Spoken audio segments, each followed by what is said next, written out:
When I bought this house, I thought I was creating a sanctuary.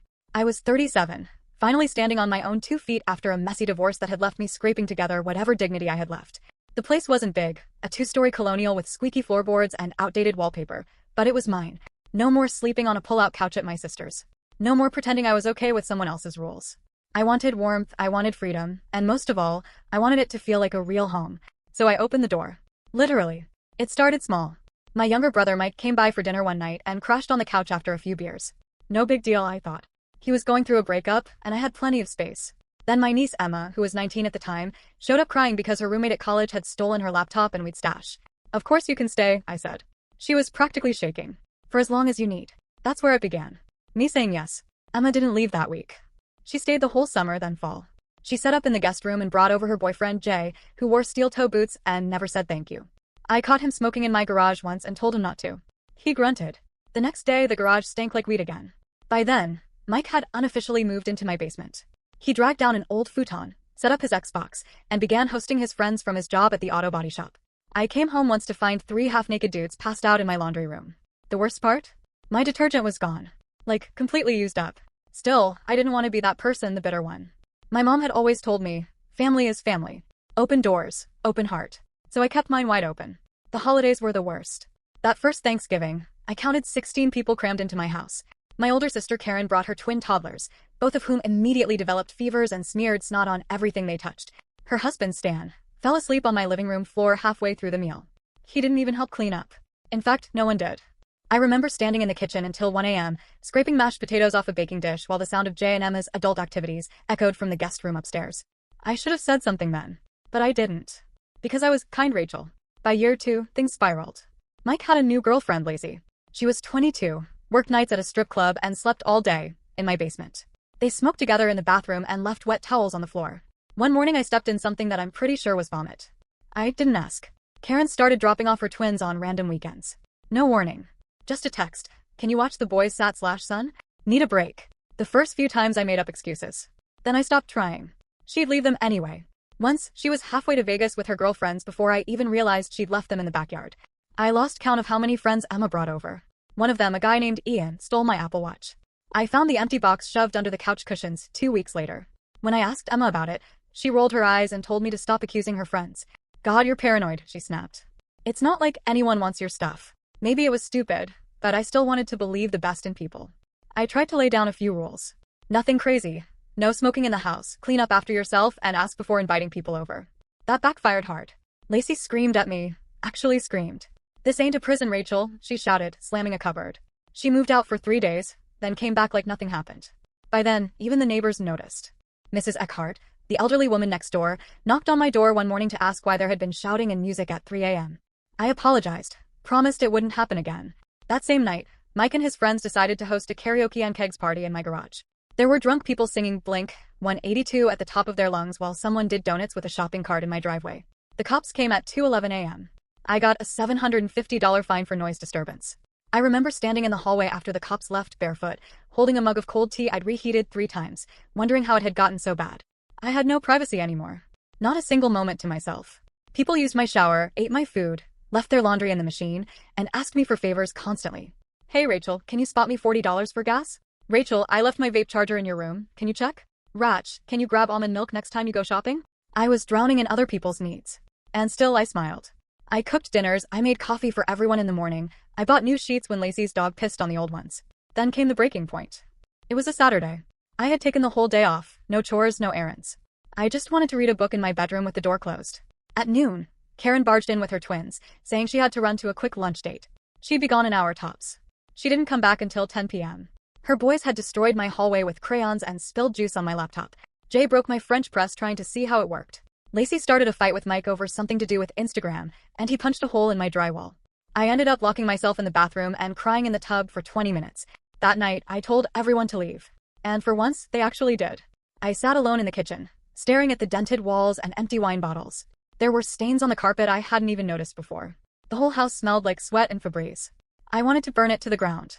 But the next morning, Emma came back. No knock, no text. Just walked in. Said she left her AirPods. And just like that, it started again. I work in hospital administration. Not glamorous, not easy, and definitely not flexible. 10-hour shifts, most of them on my feet, juggling schedules, negotiating with irritable doctors, dealing with insurance reps who act like they're doing me a favor just by picking up the phone. I leave at 6:30 a.m. and get home after 6 p.m., sometimes later. I don't have energy left to cook, let alone manage the circus my house has become. But my house doesn't care. I'd come home dreaming of a hot shower, only to find the water ice cold because someone used up the entire tank. I'd walk in hoping to reheat some soup, and the microwave would be full of someone else's half-exploded mac and cheese. I'd look for my favorite green ceramic mug, the one my ex-mother-in-law gave me years ago, and find it shattered in the trash can with a casual sticky note on top. Sorry, lol. That cup wasn't just a cup. It was mine. And it was just gone. Like everything else. My living room carpet, a beige shag rug I picked up during a Black Friday sale at Macy's, had more stains than clean spots. Coffee soda, what I suspect was dog urine, it all blended into an ugly mosaic of other people's mess. Once, I found ground-up Doritos smashed into the fibers like someone had intentionally stomped them in. That same day, someone left a bowl of chili on the floor, and the dog, not mine by the way, dragged it across the room. The dog belonged to Lacey's cousin Brendan, who'd just lost his job and needed a place to crash for like a week. He stayed 2 months. He brought the dog, a huge slobbery pit lab mix named Smoke, who shed everywhere, barked at 4 a.m., and once ate an entire bag of bagels I'd hidden in the laundry room. I asked Brendan not to let the dog on the furniture. He just laughed and said, "Too late, he owns the place now." They all thought it was funny. It wasn't just the mess. It was the cost. The never-ending, suffocating cost. Groceries? I was spending over $400 a month on food, and I don't even eat that much. I'd stock the fridge with eggs, deli meat, yogurt, frozen chicken, all gone within 3 days. Gone. I once found an empty cheese wrapper inside the vegetable drawer like someone had just thrown it in there out of spite. Nobody offered to chip in. Once, I tried asking Mike and Lacey for $40 each, just to help with groceries. Mike said, "You're the one with the big house." Lacey just rolled her eyes and asked if I could get oat milk next time instead of almond. Utilities? $150 a month, sometimes more. With 5 to 7 people in the house at any given time. Plus visitors, showers were constant, lights never turned off, and my heat ran all night. I got a bill for $189 one month. When I mentioned it, Emma laughed. "Girl, you gotta go solar or something." Repairs became weekly events. The dishwasher broke when someone shoved a cutting board into the lower rack and jammed the spinner. No one confessed. I paid $125 for a repairman. The next week, the upstairs toilet clogged and overflowed. Twice. I had to pay $80 just to have the carpet in the hallway professionally dried before it started to mold. Then there was my TV. A 55-inch Samsung I'd saved up for gone. Cracked. I came home to find it tilted against the wall with a spiderweb fracture in the corner. No one said a word. I confronted everyone. Jay said, "Maybe it was like that." Mike blamed one of the twins. One of the twins said, "I don't remember." I ended up hauling it to the curb and crying behind the trash bins. New people kept showing up. Always, just for a few nights. Karen's friend Tara moved in after her apartment flooded. She had a cat, a massive Maine Coon with the attitude of a warlord. The cat scratched up my leather armchair and peed on my bath mat. When I mentioned it, Tara said, "He's just marking territory. He's a rescue." Brendan's little brother Josh dropped out of community college and started staying in my garage. No warning. He just showed up one day with a beanbag, a Bluetooth speaker, and a PlayStation. When I asked him how long he planned to stay, he shrugged. "Until I get back on my feet, I guess." "You're cool with it, right?" I wasn't. But what was I supposed to say? Everyone treated my house like a halfway home without rules. They threw their laundry in the machine and never took it out. I'd find moldy socks in the drum. Dishes piled up until there were no clean forks. They ate in bed and left crumbs that attracted ants. Someone left a hot curling iron on my wooden dresser and burned a black spiral into the finish. It stayed there, a perfect little symbol of how much control I'd lost. The tipping point came one Thursday night after a 12-hour shift. I walked in through the garage and stepped into a puddle. A pipe under the kitchen sink had burst. Water everywhere. And nobody noticed or cared, because no one had been in the kitchen all day. They'd ordered delivery and left the bags on the living room floor. Pizza boxes stacked high, flies buzzing. I lost it. I screamed. Actually screamed. Not crying, not snapping. Vaughn screamed like something primal inside me had torn open. Everyone went quiet. Jay looked at me like I'd lost my mind. Karen asked if I was okay. I wasn't. I was exhausted. I was paying for everything, the roof, the food, the furniture, the toilet paper, and not a single person respected it. They all had some version of the same response. "But you have a house. You're doing fine. You're so lucky. You don't have kids, you don't get it." But I wasn't lucky. I was alone, drowning in debt, and supporting a freeloading horde who treated me like their unpaid Airbnb host. Later that week, my car, a silver 2015 Subaru Outback, broke down. The alternator went out. The repair cost $830. I had to put it on a credit card. I was late to work twice that week and nearly got written up. I told Emma, hoping for a shred of sympathy. She shrugged and said, "You should have gotten a Tesla." Another night, I came home to find someone had tried to dye their hair in my bathroom. Purple splatter across the sink. black stains in the tub, and globs of hair on the floor. I stood there numb. I didn't even care whose it was anymore. I just grabbed the bleach and started scrubbing. That weekend, Karen threw a birthday party for her kids. At my house. Without asking. Balloons taped to my banisters. Dozens of screaming kids. Someone brought a bounce house that nearly ripped my fence apart when it deflated and blew sideways. My living room lamp was knocked over and shattered. My bathroom ran out of toilet paper. Cake got smeared into the floor. She didn't even clean up.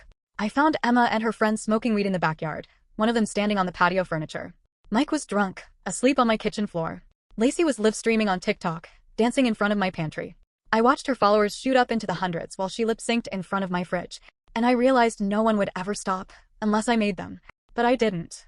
Not that night.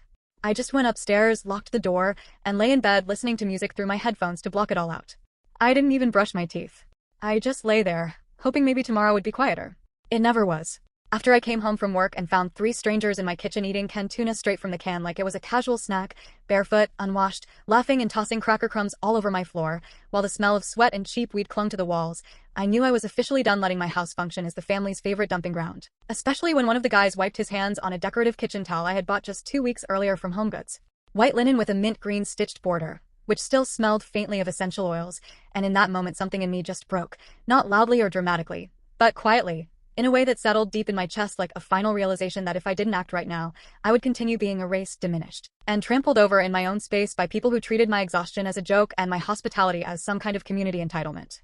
Those 3 guys, as I later found out, were friends of my younger brother Josh, who I hadn't seen for almost a month, but who apparently still felt entitled to use my house as a pit stop for whatever reckless adventure or chaotic phase he was in, and when he showed up 20 minutes later carrying a bag of takeout and his phone pressed to his ear, he gave me a lazy nod and a smirk and said, "Yo, they were starving." Like I was supposed to be flattered that my pantry had been raided, and when I said nothing, just stared at him in silence, he added with a laugh, "You really need to buy snacks." I didn't argue with him, didn't throw them out or even raise my voice. I went upstairs, shut my bedroom door, sat on my bed, and opened the Notes app on my phone, where I began typing the document that would finally bring structure back into my home and give me a sense of control I hadn't felt in years, because I couldn't go on like this, coming home to strangers, picking up after everyone, funding every meal bill, and repair while being treated like some kind of soulless landlord the moment. I dared to set a boundary. I didn't bother adding fluff or apologies. I wrote clearly and decisively, and once I had finished, I copied the text into the family group chat, innocently titled FamJam, and pressed send without a second thought, knowing full well what was coming, but also understanding for the first time in a long time that I didn't care. This is exactly what I wrote. House rules, effective immediately. All stays must be requested at least 2 weeks in advance. No more than 2 guests per family member at a time. Any stay longer than 48 hours will require a $50 per person contribution for food and utilities. No pets allowed without express permission. No smoking of any kind inside the house. You break it, you replace it. Clean up after yourself, immediately. Unannounced guests will be asked to leave. The first reply came from my mom, Carol, who rarely commented in the group chat unless she was sending a family birthday photo or reminding us about Easter brunch. But this time she sent a 3-paragraph message, written with the kind of passive-aggressive weight that only a mother can weaponize, saying, "I don't know what brought this on, but I raised you to be kind, generous, and open-hearted, and this list makes it sound like we're a burden to you, or worse, like we're strangers. I hope you remember that family means sharing what we have, not putting up walls." Then came my older brother Ben, who usually kept his opinions to himself unless someone threatened his ego or free access to something, and his message was short but sharp. "Wait, so now we're supposed to pay to stay over? What is this, a Airbnb?" As I sat there watching the messages roll in, I saw the typing bubbles flicker, then disappear, then reappear again, and when I thought maybe the worst had passed, Josh decided to drop in with his signature charm and tact. "Oh, you've seriously lost your mind. Who hurt you?" But the one that made my stomach clench was from my Aunt Linda, my mom's sister, a woman who hadn't set foot in my house in over a year but still managed to have an opinion on every personal decision I made, and she wrote, "Sweetheart, your grandmother would be ashamed of this. We were raised to take care of each other, not charge rent to our own blood. You're drifting away from your roots, and I honestly don't recognize you anymore." And just like that, the group chat exploded. Suddenly, I was the villain. Not the woman who had spent thousands of dollars over the past few years feeding, sheltering, and cleaning up after nearly every member of this family.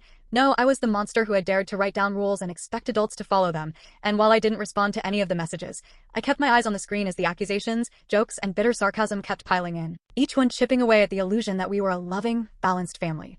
3 days later, someone keyed the word bitch into the passenger side of my Subaru Outback, a clean, deep scratch that sliced through the silver paint like a knife, and when I came out of the house that morning and saw it gleaming under the porch light, I felt something in my stomach twist. Not out of fear, not even out of anger, but out of something worse, betrayal. I filed a police report, stood in my driveway while the officer asked me if I had any conflicts with neighbors or disputes within the family, and I stared at him for a second too long before shaking my head and saying, "Not really. Because how was I supposed to explain that the people most likely to vandalize my car were the same people who used to hug me on Christmas morning? That night, I received a text from an unknown number that read, "Should have kept your mouth shut," and though I blocked it immediately, I couldn't shake the cold sense of confirmation that it had come from someone who knew me well enough to know how easily I used to back down.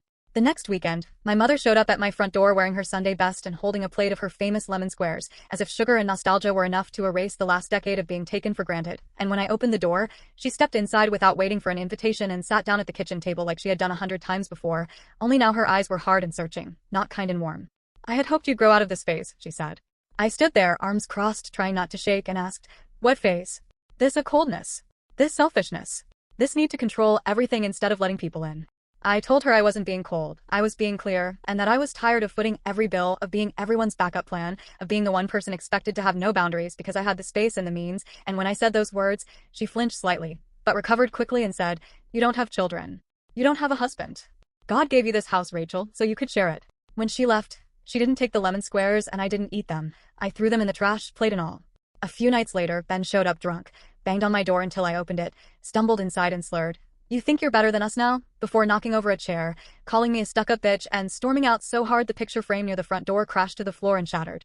Then came the viral TikTok, a shaky, poorly lit video posted by Josh, who ranted to his followers about how I had turned into a bitter old control freak who kicked out her whole family over Oreos and an electric bill, and within a day, it had over 16,000 views, several of them from coworkers who started asking pointed questions about how things were at home. And just when I thought the humiliation had peaked, Aunt Linda posted a dramatic status on Facebook about how today's young women are so obsessed with therapy, boundaries, and self-care that they forget family means sacrifice. And even though she didn't mention me by name, everyone in the family liked the post, and I knew exactly who she was talking about.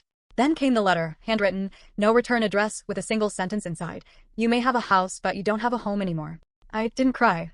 I didn't scream. I didn't call anyone to ask who sent it. I just sat on the floor in the hallway, staring at the scuffed baseboards and the silence around me, and I finally realized that these people, the ones who claimed to love me the most, never really saw me as a person. They saw me as a space. A fridge. A couch. A free night's sleep and a full tank of heat.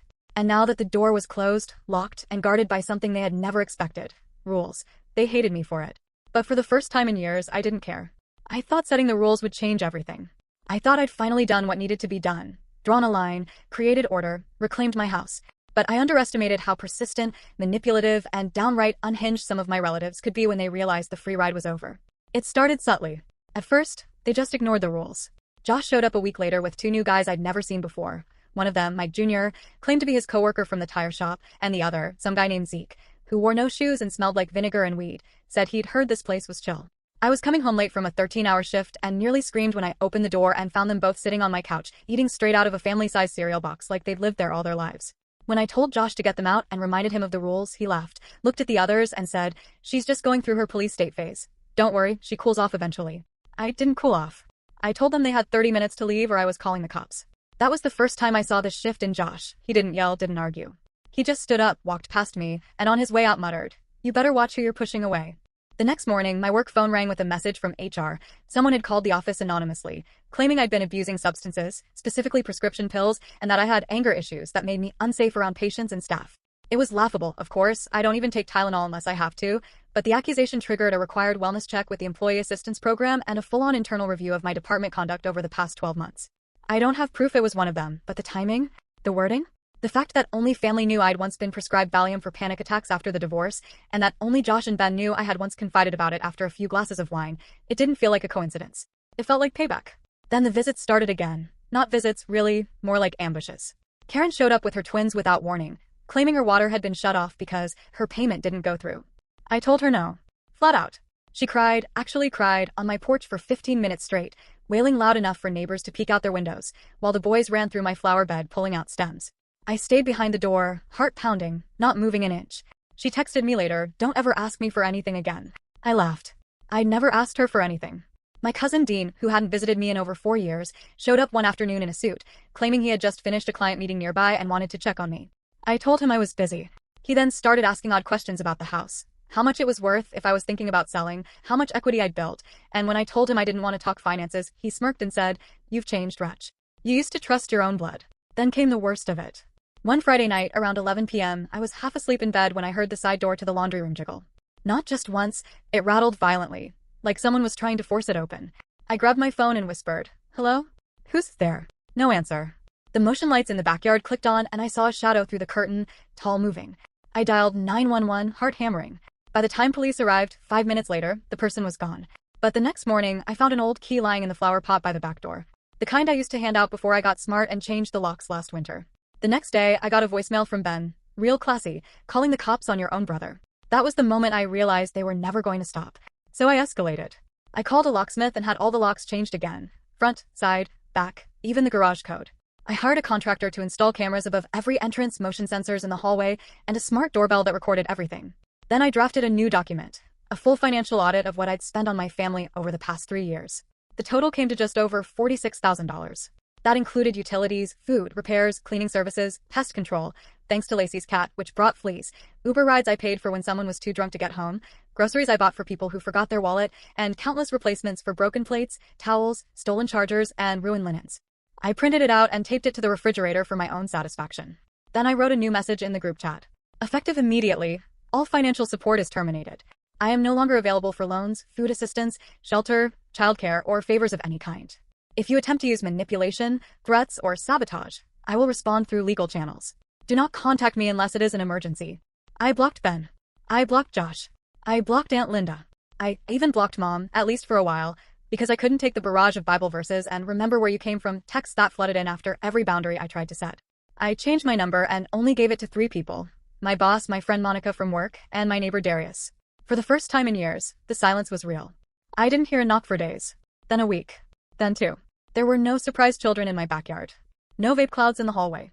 No muffled arguments at midnight or pizza boxes stacked on my kitchen counter. The dishwasher ran once a week instead of daily. The water heater stayed hot. The trash can didn't overflow. The fridge stayed full. My shampoo bottle, for once, was exactly where I left it. At first, I was waiting for the next blow-up, for a rock through the window, or a passive-aggressive letter from Mom, or another anonymous call to my job, but nothing came. The storm didn't roar back. It just dissolved. Maybe because I had finally stopped feeding it. I went for a walk in the neighborhood one morning and passed a yard sale hosted by my neighbor Diana. She waved at me and said, "You seem lighter." And I smiled. Not because everything was okay, but because for once, I didn't have to pretend to be okay while holding the weight of a dozen other people's lives on my shoulders.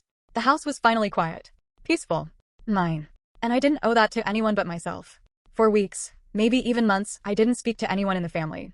After cutting off the financial support, changing the locks, and blocking the most toxic relatives from my phone in my life, the silence that followed felt like an echo chamber I didn't know I needed. At first, it was jarring, like stepping into a version of reality where no one needed anything from me, where the buzz of constant demands had been replaced with stillness, but eventually, it became comforting. I wasn't on edge every time the doorbell rang. I wasn't scanning the group chat for passive-aggressive comments.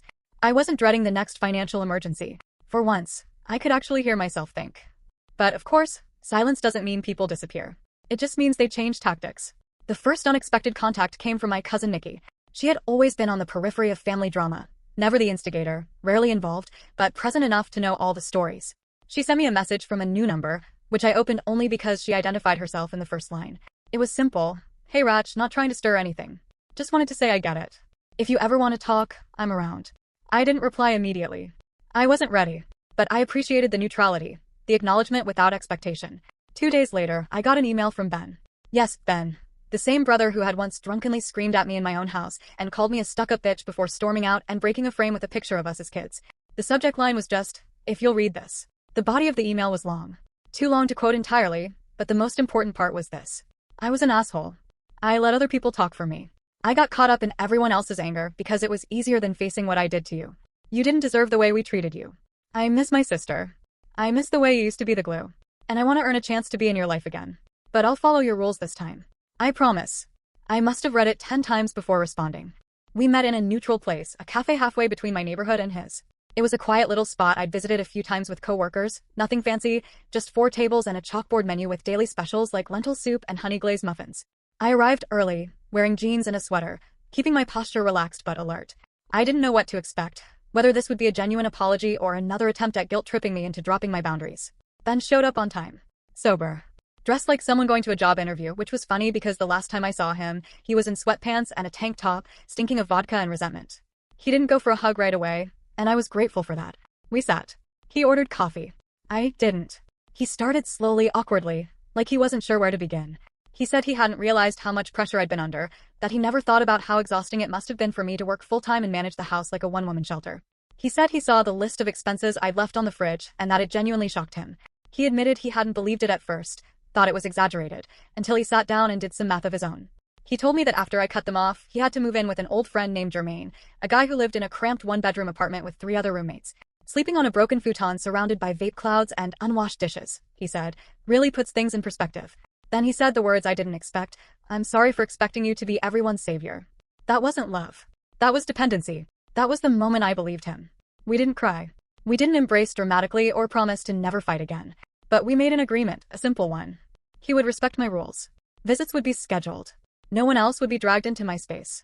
And we would keep the relationship honest, not performative. We shook hands. It was weird. But it was real. Things didn't magically get better after that. There were still landmines, still cold stares from others at a cousin's baby shower I finally decided to attend, still snide comments from Aunt Linda, who cornered me at the buffet table and whispered, "You'll regret choosing pride over people," before walking off with a paper plate stacked with meatballs. I didn't reply. I let her walk. But some relationships did begin to thaw. Nikki came over for tea one Saturday, the first visitor I'd had in months, and we talked about work, about how ridiculous family could be, about her new boyfriend who was apparently less of a mess than the last one, thank God. She helped me hang a new set of curtains in the living room and didn't ask to stay the night or borrow money or invite anyone else over. When she left, she took her mug to the sink, washed it, and gave me a hug that didn't feel like a transaction. Even Emma reached out eventually. She sent a DM through Instagram, saying she was sorry for how things went down and that she had started therapy, real therapy, not just tweeting about her trauma and calling it self-care. I didn't invite her back. Not yet. But I replied, "I'm proud of you." And I meant it. One night, I found myself in the backyard, just sitting. No noise. No music. No shouting. Just the wind rustling through the trees and the occasional distant bark from someone else's dog. I looked around and realized something. The house was finally mine again. Not just legally, not just in title, but spiritually. The walls didn't echo with other people's chaos. The fridge didn't smell like someone else's leftovers. My shampoo stayed full. My towels were where I left them. My peace wasn't conditional anymore. I wasn't isolated. I was just finally living with boundaries. I learned how to say no without guilt. I learned how to block people without offering an explanation. I learned that love, real love, doesn't require you to burn out for the comfort of others. It can exist in separate houses, in respectful distance, in scheduled coffee dates and birthday texts, instead of unannounced visits and expectations of endless giving. When Mom tried to re-add me to the family group chat a few weeks after Ben and I reconnected, I didn't accept the invite. Instead, I called her directly and said, "If you want to talk, call me. Just you and me. Not 20 people watching." She paused. I could hear her pride twisting through the phone, but eventually she said, "Okay, that's fair. So now we talk. Not often. Not deeply. But it's peaceful. And it's mine. I don't know what happens next with the rest of them. Maybe nothing. Maybe more apologies. Maybe more passive aggression. That part doesn't matter anymore. What matters is that I live on my terms now. I choose who gets in and who stays out. I choose how I spend my money, my energy, and my time. And for the first time in years, I don't wake up feeling like someone else's safety net. I wake up knowing that this house, this life, finally belongs to me.